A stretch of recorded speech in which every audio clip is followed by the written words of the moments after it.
ഉണ്ടാക്കാൻ പോവാണ്. അപ്പൊ നമുക്ക് ഉണ്ടാക്കണം എങ്ങനെയാണെന്ന് നോക്കാം. ഫസ്റ്റ് കുറച്ചെടുത്തിട്ട് റൗണ്ട് ആക്കി എടുക്കണേ. അതെ അതെ അങ്ങനെ തന്നെ. നമുക്ക് നോക്കാട്ടോ ഗൈസ് എങ്ങനെയാണ് അമ്മുക്കുട്ടി കോഴിക്കോട്ട ഉണ്ടാക്കുന്നതെന്ന്. കുറച്ച് കുഴി ഉണ്ടാക്കണം മോളെ, കുറച്ച് കുഴി എന്നിട്ട് ഫില്ലിങ് നിറയ്ക്കണേ. കുറച്ചും കൂടി ഓക്കെ ഓക്കെ.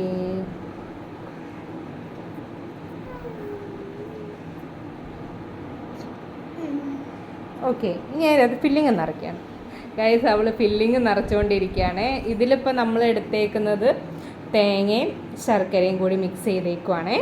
അപ്പോൾ അത് അവളുടെ പപ്പയ്ക്ക് അവൾക്കും ഭയങ്കര ഇഷ്ടമാണ്. ഇത്രയും വേണ്ട അമ്മു, ഇത്രയും വേണ്ട, ഫില്ലിങ് നിറഞ്ഞു. ഇനി അത് ക്ലോസ് ചെയ്യ്, മെല്ലെ ക്ലോസ് ചെയ്യ്. അങ്ങനെ തന്നെ മെല്ലെ അതിൻ്റെ അറ്റമൊക്കെ ഇങ്ങനെ ക്ലോസ് ചെയ്യ്. ഓക്കെ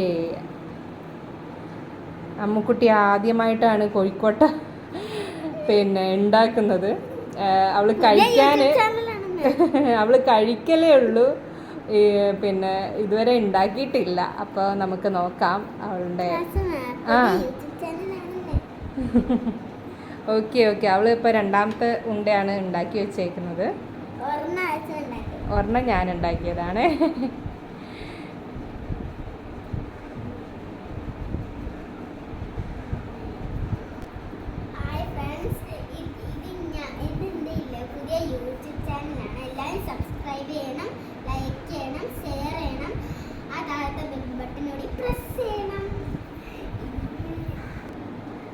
അവസാനം അമ്മുക്കുട്ടീൻ്റെ കോഴിക്കട്ട ഉണ്ടാക്കൽ അവസാനിച്ചിരിക്കുന്നു.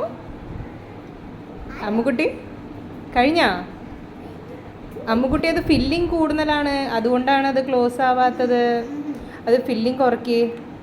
ഫില്ലിങ് അത് ഓക്കെ അത് മതി. ഇനിയിപ്പോൾ ക്ലോസ് ചെയ്തോളൂ. ഓക്കെ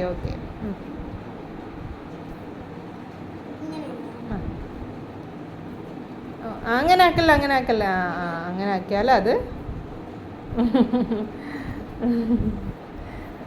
ഇനി ഈ പാത്രത്തിലുള്ള ഇത് അമ്മുക്കുട്ടീൻ്റെ വയറ്റിലുണ്ടാവും കുറച്ച് കഴിയുമ്പോൾ. അതിനു വേണ്ടി വെയിറ്റ് ചെയ്തതാണ് അമ്മുക്കുട്ടി. ഓക്കെ ഗൈസ്, അപ്പോൾ അമ്മുക്കുട്ടി ഇത്രയും കോഴിക്കോട്ട ഉണ്ടാക്കിയിട്ടുണ്ട്. ഇത് നമുക്കിനി അടുപ്പത്ത് കയറ്റാം. അതെനിക്ക്. ഓക്കെ ഗൈസ്, ഇതിനെ ഞങ്ങൾ അടുപ്പത്തോട്ട് കയറ്റി ആവി വരുന്നുണ്ട്. അമ്മുക്കുട്ടീൻ്റെ പപ്പയുടെയൊക്കെ സ്പെഷ്യൽ സാധനമാണത് കോഴിക്കോട്ട. വൈകുന്നേരത്തെ ഈവനിങ് സ്നാക്സ്.